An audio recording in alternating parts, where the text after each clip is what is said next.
Broadcasting from the business capital of the world, this is the Podcast Business News Network.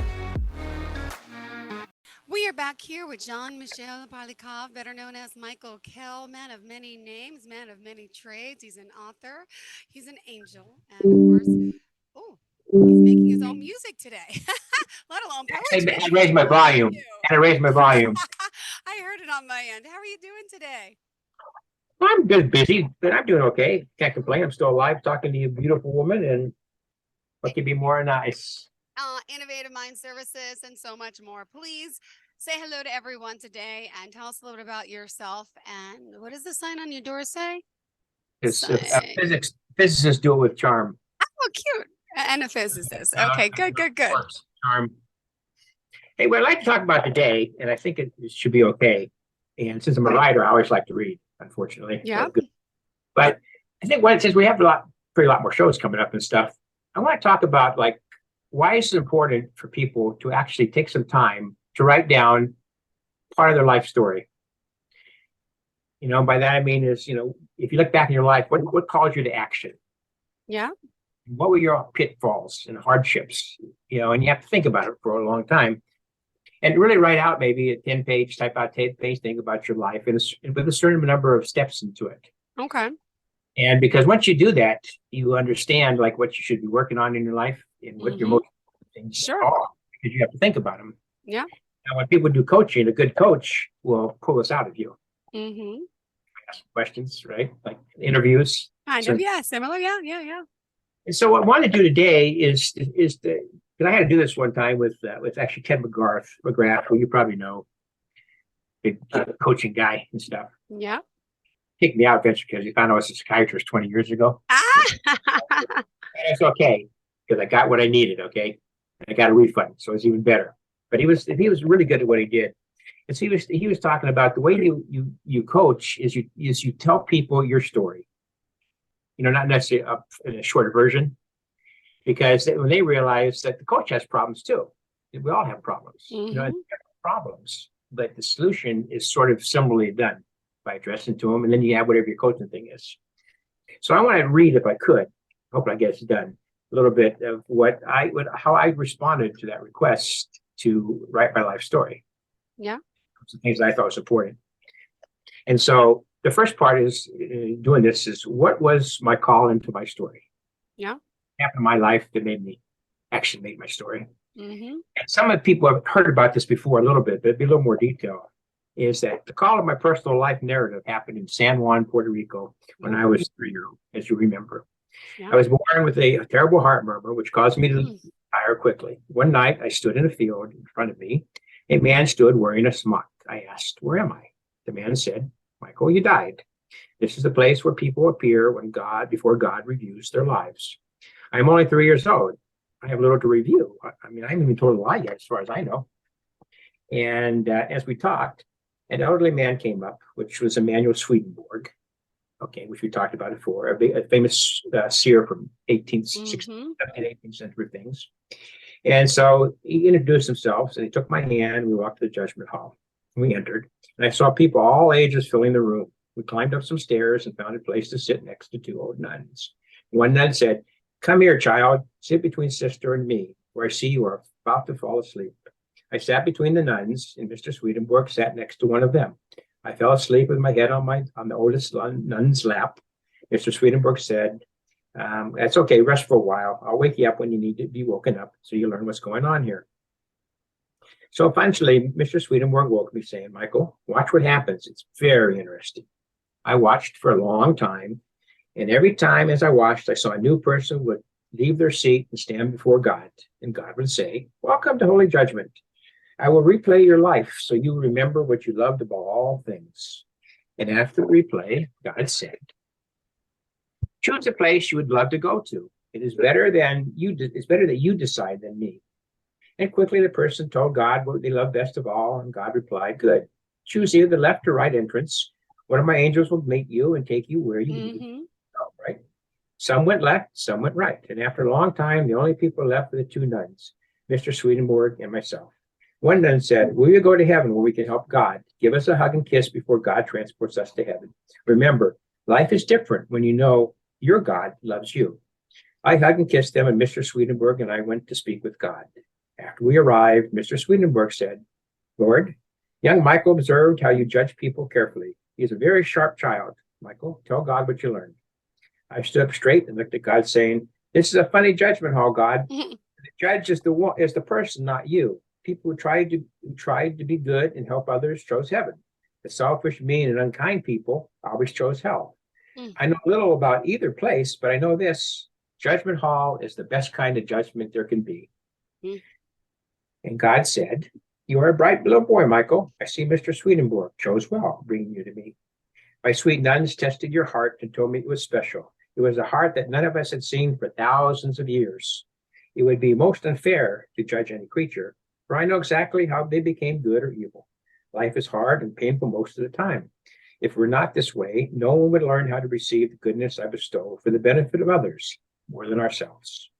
To learn this, we gave humanity the freedom to choose which life path they will follow, including whether they choose heaven or hell after mortal life.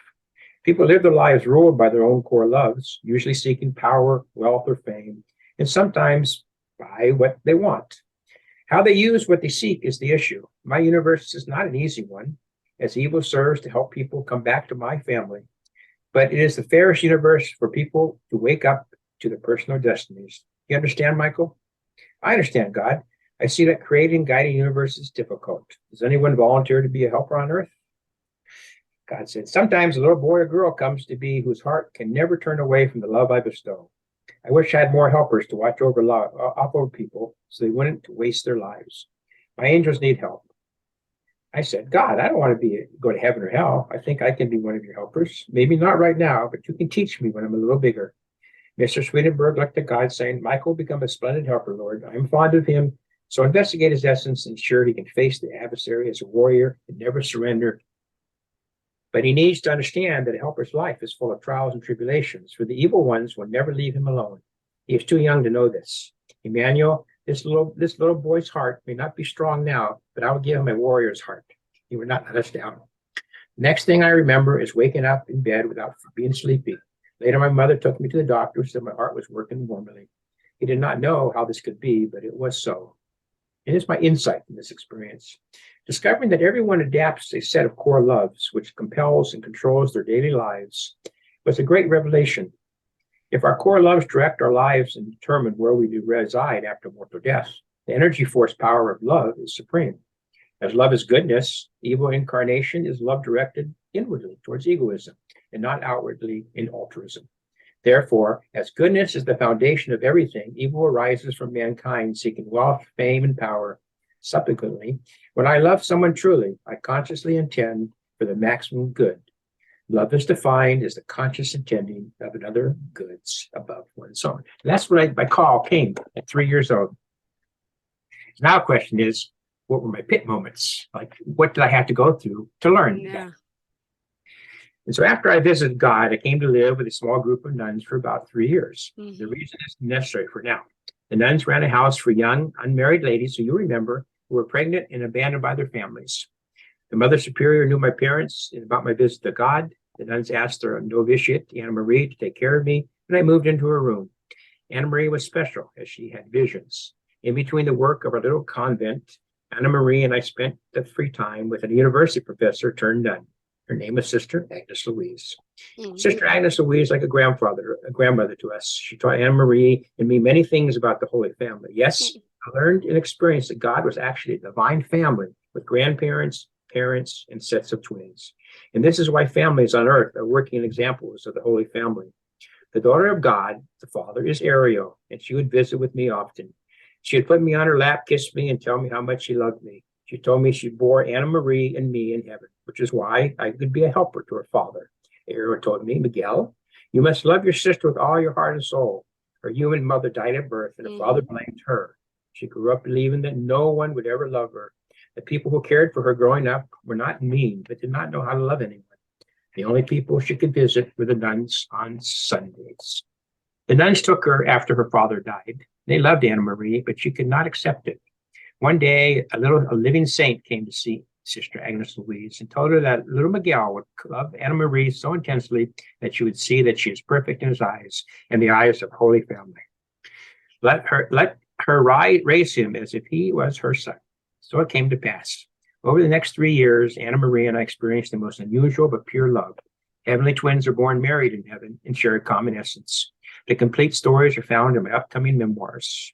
Mm-hmm. And one day, Anna Marie became sick with consumption and died with me hugging her.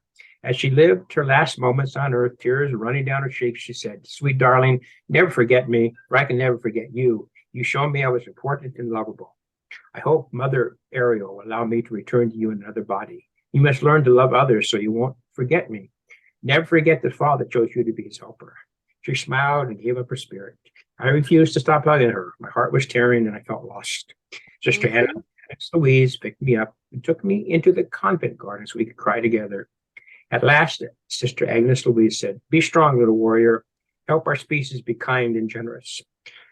Learn everything you can about love, little one. When you are older, start looking for Anna Marie. Never give up, regardless of the odds opposing you. Lord Jesus had his cross, and you will have yours. Be strong, knowing Ariel is always with you and will never allow you to win." I have yet to find Anna Marie, and to this day, I have never given up.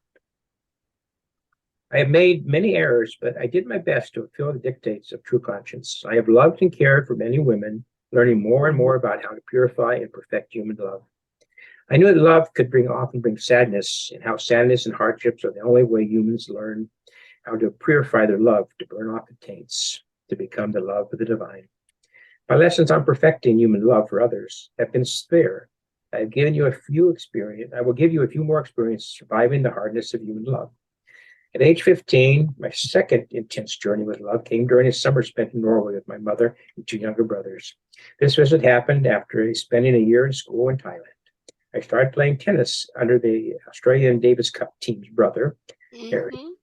Told me I was a natural and talented player and could be the top 10 players in the world if I stayed with him in Thailand. My mother took us back to California. And before I went to Norway again, I had spent time with my cousin Dinky when he and I were 1 year old and 8 years old. I remember little about these visits, except that a permanent bond was forming between her and I. We were immediately attracted to each other and spent almost every day for the whole summer when I visited again. We found ourselves in love and very attached, even though I did not speak Norwegian and she could not speak English. The only way to communicate our passion was using body language, a soft caress of her face, kissing her hand, putting my arm around her waist. I remember walking up to an old defense tower in Tungsberg, holding hands. She wanted to sit on a bench, and so we sat. She turned to me and kissed me with her tongue.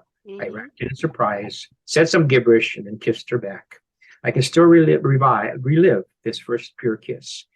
Venki was a wonderful gift to the whole family. With Venki, I experienced the pure love spoken of the knightly troubadour poets of the 12th and 13th centuries in southern France and Sicily. Our love affair, even physical, was innocent and sweet. What mattered the most was we knew we loved each other because of who we were. But at last I had to leave, never knowing what her most inner desires were, as we only could understand using simple words. I know that she wanted to get married at 18, and I needed to finish university. We lost contact for another 15 years. We spent time together again when I was 31, and she was 31 too. But this story waits for a little bit later on. Now, when I was 19, I had my next intimate partner in the summer after I left Brown University. I would not say too much about this trauma, even though, as you will understand, the divine works in our lives. I had known Sue as she lived in the same neighborhood. I found her a little flaky when she was younger, but when I met her later, I was attracted to her and she to me. Our affair became more and more intimate as the summer progressed. Soon we were making love, but only when it would be unlikely for her to conceive. She was Catholic and would not use birth control, which seemed a stupid rule to me, but that was the rule. Our affair continued until I was at Berkeley in Santa Barbara. I would drive home 300 miles every 2 weeks or so for a weekend of lovemaking. I must add that more than one of her Catholic girlfriends asked me to date and make love. Guess what? I turned them all down because I felt it was improper behavior. I was not an idealist then. Although I knew I would like it because they were pretty hot. I said, but I want getting married to Sue. And then I thought, you only marry one person and life would proceed as supposed to be. Didn't know any better, okay? And So we got engaged, and she lent me half the money to pay for the engagement ring, which we did. Aw. I couldn't afford all of it. But for reasons still unclear, she wanted to stay with me and date another young man to make sure she loved me. Hmm. I told her, I resist all your friends, and why couldn't you do the same? Then I remembered she was a flaky Sagittarius. No offense to anyone. And I'm a Scorpio. So, Mhm. and you're a Capricorn, I remember. Mhm. The details leading to another insight. She broke up with me as she told me I could feel my heart tearing in half. And I actually did. I mean, I actually could feel a tear. Oh. And so what happened was it was totally irrational. And so this is a part that's helps to call too, but this is the real pit. And so what I decided to do, because I was so pissed off, is I had a bottle of aspirin in my car, and I did this little Sprite, a little sport car. So I ingested like 65 aspirin. I haven't counted them every time. Oh. And drunk some water out of my car. And of course, I didn't die because I'm here talking to you. Ugh. But I tell you, it's a really bad thing to do. Forget about dying, because it makes you really, really hot. Ugh. And you get ringing in your ears. And the worst part is a second of time seems like a minute. So that night took forever to end. It was not so good. And but I finally decided I wasn't going to die, so I drove back to the house. And I better apologize to her mother, which I did. She thought I was going to die. And then I went to the ER, and they said, "Well, you'd be dead by now if you're going to be dead. Like, you should be dead, but you're not." So I said, "Okay, fine." And so let's see. So this was a miracle happened. What happened was that the next morning, I think Sue's mom called my mom, and then the police officer. And there'd been a little mild accident before this, where I was driving up the hill, and so he called up and he asked my mom if I could come down and talk to him, because he knew there's more going on in the scene by a mild little accident. No cars even damaged. And so I went down there, and he was a young guy, he's probably like 26, and I was like probably 19. And he sat me down in the back room. He said, "Michael, tell me what's going on here, because I know there's more going on here." And so I told him what happened. He goes, "When I was your age, something like that happened to me. And I was heartbroken. I thought I'd never be in love with anybody else ever again. Mm. She's the only one for me and stuff." And he said, "When I found out?" I go, "What?" He goes, "It didn't last that long. I found out I could find another lady, or if your lady find another man who's even better than the one you had, is kinder and sweeter. And so this is just a learning experience." Mhm. So as I heard that, I go, "Okay, it's all resolved." I mean, really, it was like a miracle. And so then I left. And so there wasn't too much to happen except after that, except I had a lot of girlfriends. Okay. I love women. Mhm. Women are the best. And I was never mean to one, never cheated on one. But you've been hurt by one or Haven't heard- more? Yeah, what more? Yeah. And Oh no, there's more. Oh no, no. it's even worse. Okay. Oh no. So when I was 31, actually, I can just tell it to you. When I was 31, I was getting a PhD in cell biology and biophysics, okay, at Emory. I was going to medical school, so I had to take a break. And so my professor, who was a really interesting Italian guy, he asked me one day, he said, "Michael, do you think I'm a lech?" I go, "Luigi, of course you're a lech. What you do, but you're a nice lech. You don't hurt me, but it's a lecherous behavior. I'm not predicting, it just is." But so he said, we have to give a talk in Erice, Sicily.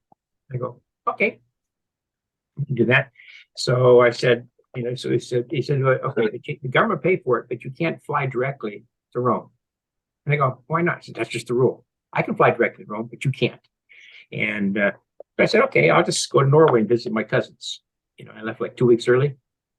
And, I got into Hamburg, not Hamburg, Frankfurt, the airport there. And I was looking where to go sit down. And I had a first class pass. And this German lady came up and said, "Are you American?" I go, "Yeah." "Why do you ask?" "Just because I'm wearing hiking shoes and short pants and a hiking sweater and have a knapsack because it's May, it's the 1st of May.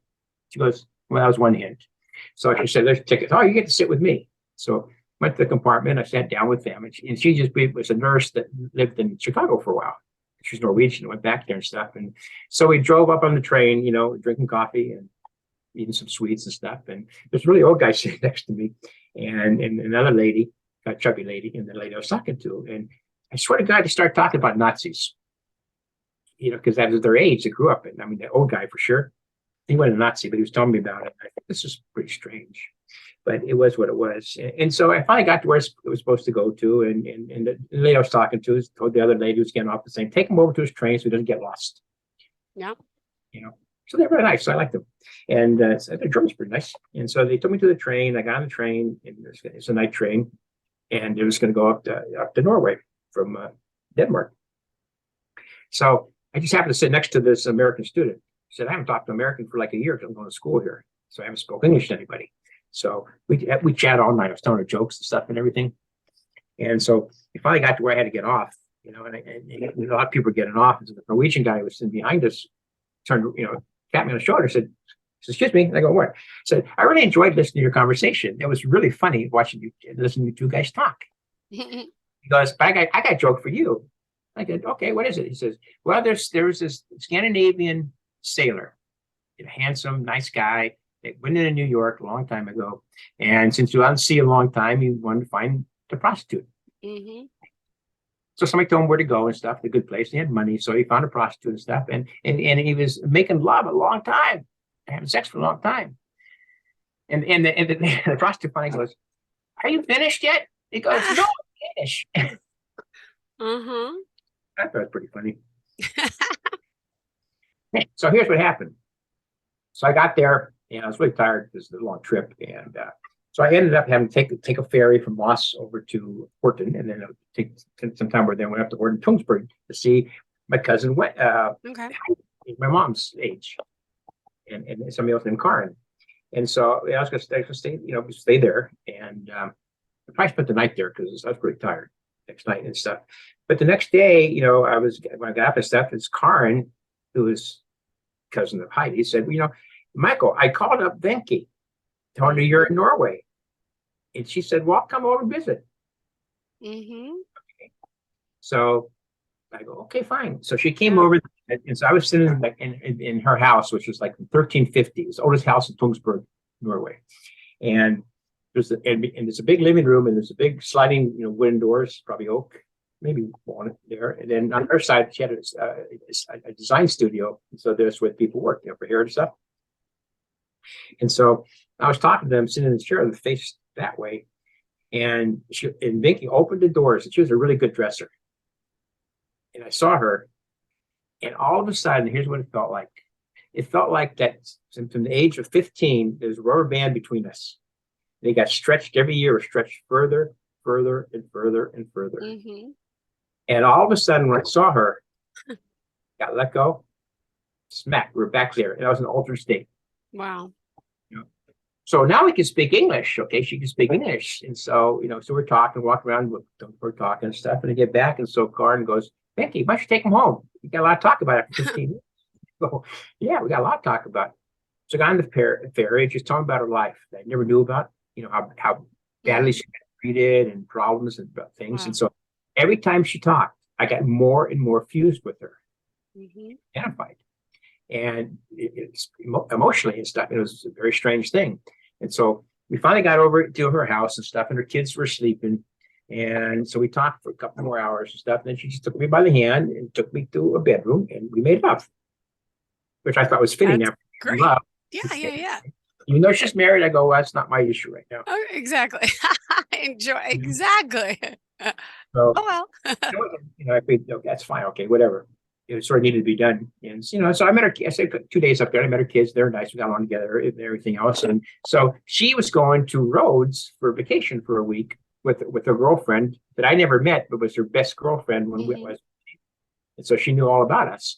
And so they tried to get us a ticket to go with them, but we couldn't get a plane fare, couldn't do anything. So she went away for a week. So here I am, bonded emotionally in this really strange way. And I don't have my bonding partner, so I went to visit my cousins in Sweden and everywhere, and tried to find out more about her life. The more I find out about it, the worse I felt. I mean, I felt really bad. Okay, like I lived her life. And so she finally came back, and so she said, well, I said, I'm leaving on May 17th, to go to Erice by train and stuff. She said, well, come up here with the family, spend another day with the family. I go, okay. So I met her husband, Odd. which is spelled ODD. It's kind of weird. God. He was a nice guy, but I mean, I could see it. Their marriage really wasn't that great. You know, it wasn't my job to intervene. Okay. No, but you're still there for the party. Yeah. Um, Hey. So we had the party. I mean, not the party, but we had the, the celebration stuff, the big parade and everything else. And then she drove me to the airport, and so I'm walking there waiting for the ferry, and so she's crying and stuff. But she said, Michael, you're the only person I've genuinely Aw. okay, and and I never thought we'd ever see you again, blah blah. And Aw. and then she goes, but I don't think we're ever going to see each other again. I don't know why God doesn't let us stay together. Ah. He doesn't. Okay. And so I got on the train, had my thing with Eric J, different story and stuff, and we've never ever talked to each other since that time. Mm-hmm. I thought maybe after like 64 or so might be enough time, but I guess it's not enough time. Wow. And so that was a second heartbreak, Mhm. which is much more significant in some ways than the first heartbreak. But there's more to the story. Oh my goodness. So what happened is that when I came back from the conference and stuff, is I was going to go up to Woods Hole, Massachusetts at the Marine Biological Laboratory to take a course in neuroscience from Harvard. It was real hard to get into, but Luigi can get me into anything Okay. since we were doing neuroscience. Mm-hmm. It got me into that course, and it was fine and stuff. And Woods Hole is an amazing place. I have a little saying about it. It's like, Woods Hole is like fantastic science, fantastic beaches, Mm-hmm. uncalled for summer loves. Because a lot of Yeah. people fall in love up there. It's amazing if you know what to look for. And so, so I got this in Vinky. It's right afterwards. Okay. And so all of a sudden, my partner, that's a Canadian graduate student, that looked amazingly like my cousin. Okay. Okay. So we got along together, very compatible, working on stuff. And, one night we just come back from, because you don't sleep much there, come back from just walk like 3 a.m. And she goes, I can't make love to you. And I go, that's okay. I didn't ask you. Yeah. So I was thinking, well, that's something strange. Somebody asked me that question. Mm-hmm. Guess what happened? I ended up moving the roommate's permission. I moved into their room, and we had to start having an affair. It was really serious. Okay. Wow. And I have to say that was bad that way because I was married. But I don't put so much. I try not to. Okay. But sometimes things that aren't supposed to happen. And so we have a great summer, and all our friends can't believe this. Okay. How nice this love affair is. Mm-hmm.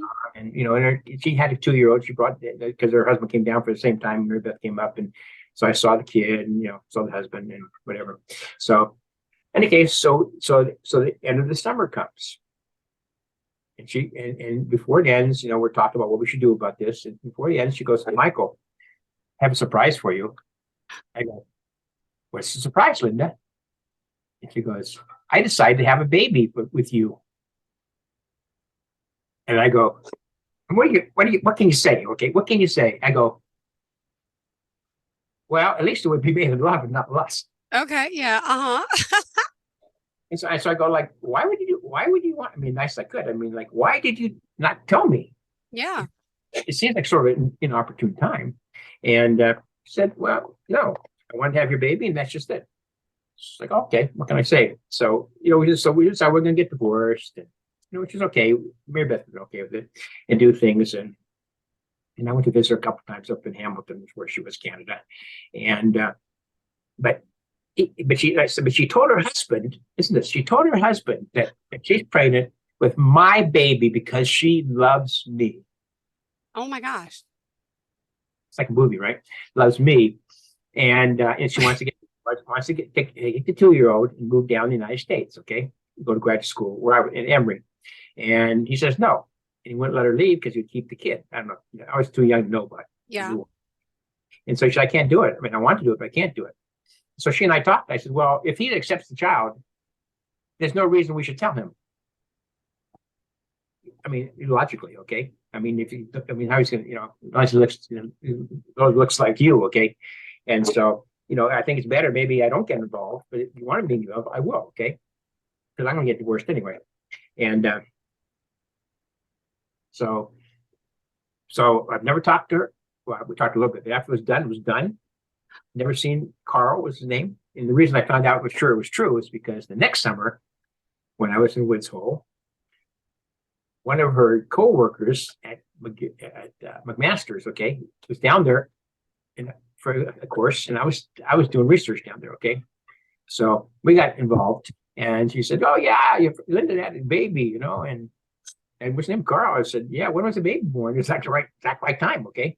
Oh my I'm goodness. thinking, wow, this is terrible. So you've never met Carl? How old is he? Well, I would think this was probably like in 1980, let's say 1980. Oh my gosh. So he'd be like what? Yeah, well, I'm 40. No. I'm 45, so 43. 45. 43. 40. I turned 45 today. Today's my birthday. Yeah. So he's 40. Thank you. So 40. He's 43, and you haven't done the 23 and Ancestry Me things to try to find him, or you don't want to, or oh my gosh, you don't believe in doing that because it's public with your DNA. Yeah, but I mean, yeah. Actually, one of my other cousins does a lot of stuff because just off the subject though, but my oldest son named Alexander. Okay, when I was in St. Petersburg with him, and his brother, and person I was with at the time, and our daughter, is that we walked down the street and I turned around to say something to him. And in St. Petersburg, they advertised in really big columns, okay? I don't know if you've ever been there. The big posters. No. The big posters. Okay. So Alex was standing right in front of a picture of Alexander I of Russia on a horse. Alex looks exactly like Alexander I. Not like, oh my gosh, looks exactly like him. So I'm thinking, oh, the only way that could be is if he was a descendant. It's kind of even weird, like that much alike. Wow. And so she's been trying to figure out where the link is. They can't find it yet to Alexander I, not just for interest's sake. And so in that case, so that was pretty bad. Okay. Oh my God. And oh my God, we're over time. This story is so good. It's 32 minutes. I got to go to my next show. I'm so sorry. Oh, we got to continue this, please. Okay. Next show. We will. Please. I want to hear, I need the whole rest of the story because this is getting juicy. How do we reach you, Michael Kell? Okay. The best way to get hold of me is to go just to email at enlightenment123, pretty cool, right? .org. Perfect. Thank you so much. I'm on Facebook too, just Michael Kell. There's a bunch of them, but see me, you know it's me. Thank you. We'll talk more about happy birthday, and I hope you have a special day and something special for you. And the little boys are excited, I'm sure. Yeah, they just want cake. I'm not gonna. Maybe we'll go to Applebee's. We'll see. That's it. Nothing planned. I don't really celebrate birthdays much. It's not fun for me. It's fun for them. So, cake and Applebee's. That's it. It's fun for them. All right. Have a great day. Sorry, got to run. We'll talk next week. Okay, We're soon. Bye-bye. Are you looking for even more of the podcasts and hosts that you love? The Podcast Business News Network is proud to announce that you now have even more ways to listen live. Check out the MyTuner Radio, online radio box, and Simple Radio apps on iOS and Android, or find us online. Search for Business News Network on mytuner-radio.com, or search Podcast Business News Network on streama.com and onlineradiobox.com/US. Take your podcast on the go and don't miss a minute of the action.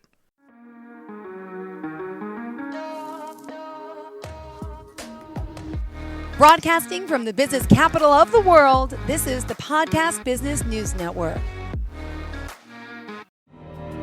For nearly 2,000 severely injured veterans, everyday life has become filled with barriers. Day-to-day simple tasks can become pretty daunting. I have to carry my chair up 2 flights of steps or have somebody do it for me. What scares me the most is just the falling. When I'm struggling with my house, I think, to have that one great barrier just knocked down, it's crucial. Home for Our Troops is a wonderful nonprofit that builds a mortgage-free, fully adaptive, handicap-accessible house. And there's no catch. It'll be our very first home that we've ever owned. This is a game changer. This is where your life begins again. We need you to join us in completing this important mission. Please visit hfotusa.org and help build homes and rebuild lives. Because of you, everything's going to be okay.